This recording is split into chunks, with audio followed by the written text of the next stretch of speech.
Whoa, whoa, whoa, whoa, whoa. Before you click that dislike button and leave, this is not about Demon Slayer as an anime or the quality of its story or any of that, you know. In fact, I quite like Demon Slayer myself, but this is about the stupidity and greed of the production company behind Demon Slayer, or even the anime industry in general.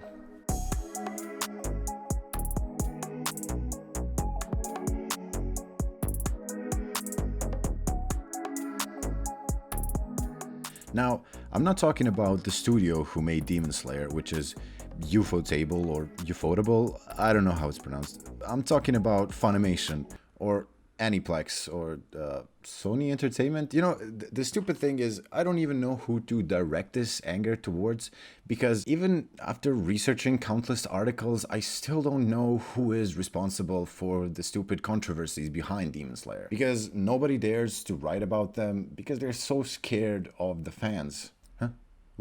What's that? What controversies? Well, let me show you, cause boy, I'm fired up for this. If you haven't heard about this controversy, then you probably live under a rock or something, but just in case you haven't heard, the author of Demon Slayer, Koyoharu Gotouge, only made about $1,900 for the first season of the series. The justification being that she's a new and unknown author and the series probably won't be popular. But of course, as you know, this series became one of the most popular animes in Japan and internationally. So you would assume that the producers of Demon Slayer will acknowledge the author's popularity now, and that now that the manga is outselling every other manga in every respect, they would sort of acknowledge the author's potential and, you know, pay more royalties. They don't. You can imagine that all of this goodness is all thanks to the writing and design of Gotouge, combined with the dedication and work of the studio. But even after the movie was released and became the top grossing film in the history of Japan's movie scene, the gracious production company decided to up the pay by nothing. The author still received a measly 2 million yen, which is only about 0.0005% of the total money that the movie made in box office. And even if you take away the budget of the movie, the author still got a measly percentages.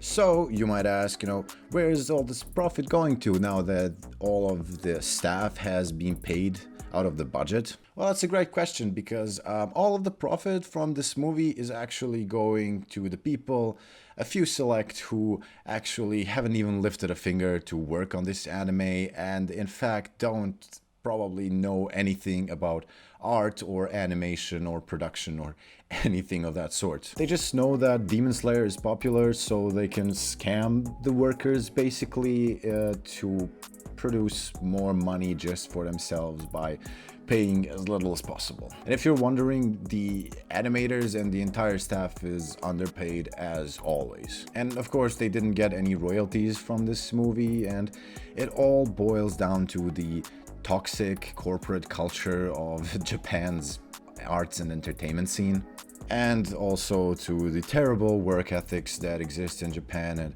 unfortunately we cannot do anything about that. You know, all the people who make all this money, they don't do anything, they just like take a finger up their ass and wiggle it around or something. While everybody else is doing the work for them. That's also how most of the world works, unfortunately. Since you should already know that the Japanese art distributors, as well as a lot of them around the world, don't really care about the art or genuinely supporting the creator of the art, they only care about making a profit. It shouldn't come as a surprise to you that if you're like me and you don't live in Japan and your only access to anime is via digital distributors such as Crunchyroll or Netflix, you probably experienced waiting for Demon Slayer since it only came out in theaters in Japan and some parts of East Asia, which is usually fine, as international dates tend to be after a movie already comes out in Japan. But the real reason why we are not seeing this movie in theaters isn't because of the pandemic or because they want to wait so that all the fans see it. No, they're just scared they're gonna lose money, and there's also a very greedy reason why they're not releasing it digitally, but I'm gonna talk about that later. Now, if you're a normal person, that might seem reasonable, but by losing money, they don't mean they're gonna have to pay more than they get. No, they mean that they're only gonna get, say, 500 billion instead of 800 billion. That's what losing money means to them. Now, of course, you can argue that yes, there is a virus going on. There's a whole situation in the world right now, and the theaters are closed. We can't really go out and see this movie, but they can't release it. But unfortunately, that's not entirely true, because they did actually release this movie in the US already. But not so that the fans can see it, but so that they're eligible for an Oscar. Yeah, they just want the award. They don't really care about anybody seeing this movie at all. By the way, did you know that when the international release gets, that's not actually international, it just means US and some parts of Canada? Yep, the worldwide release isn't even gonna be worldwide. And you know why?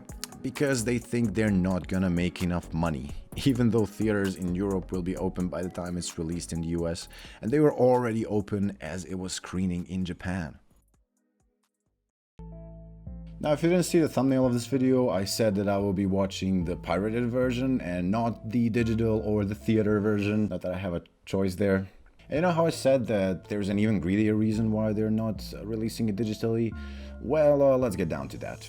You would assume that during this global crisis, everyone would be watching things digitally as they're socially distancing and staying inside.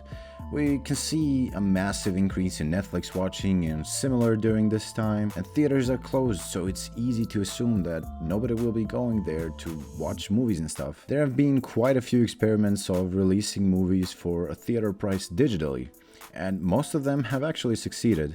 But the production company behind Demon Slayer doesn't do that. Now, there's two reasons behind that. The first one being that Japanese production companies are actually quite stupid and they don't actually know how the world works. They're very much stuck in the last century when it comes to their way of thinking. That's the reason why you can't see a lot of animes digitally, and you can only see rips on YouTube or pirated sites as they record, from TV and then subtitle and upload them to the net. These companies don't even acknowledge something like Netflix or Disney Plus, let alone something like Crunchyroll.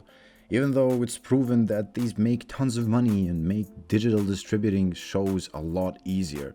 But no, they stick to their own stupid traditional conservative ways, and they never want to think outside the box.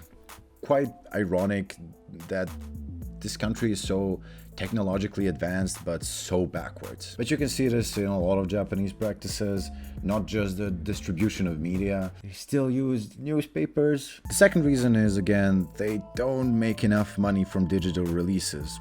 But that's not exactly true. As I said, there have been a lot of movies released digitally that you can only watch if you pay the full theater price for it. But they only take a look at Crunchyroll or something, which has a subscription-based model, and they were like, oh yeah, that will only make a couple of $1 million, so we won't do that. Combine this with the fact of how conservatively they view the distribution of media, and you're gonna get what's happening right now. They're literally waiting for everybody to watch the movie in theaters so that they can release it digitally. And you know how I mentioned they postponed the movie because of the virus?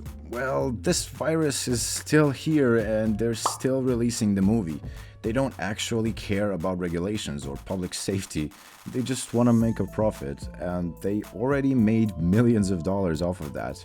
If they actually cared about the fans or the people in general, they would at least release the movie digitally for a full price. But no, they're just stupid and selfish, and that's the reason why I will watch this movie on a pirated website.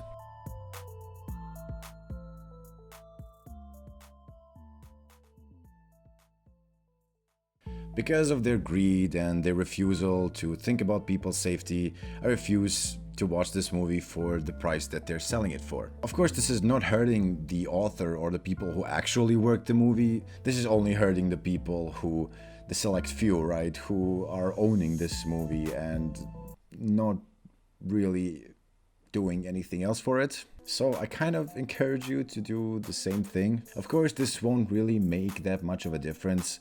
In fact, I doubt this will do anything. I'm just kind of doing this out of principle. And in all honesty, there's maybe a little bit of that hope that things might change for the better. Now, I hope you enjoyed this little rant that I went on as much as rants can be enjoyed. But if you did, I would appreciate it if you could leave a like or maybe even comment down below and leave your thoughts on this topic, as I do enjoy the discussion and I very often read the comments and reply to all of them. Also, subscribe so you can see future videos, and yeah, that's been it. See ya.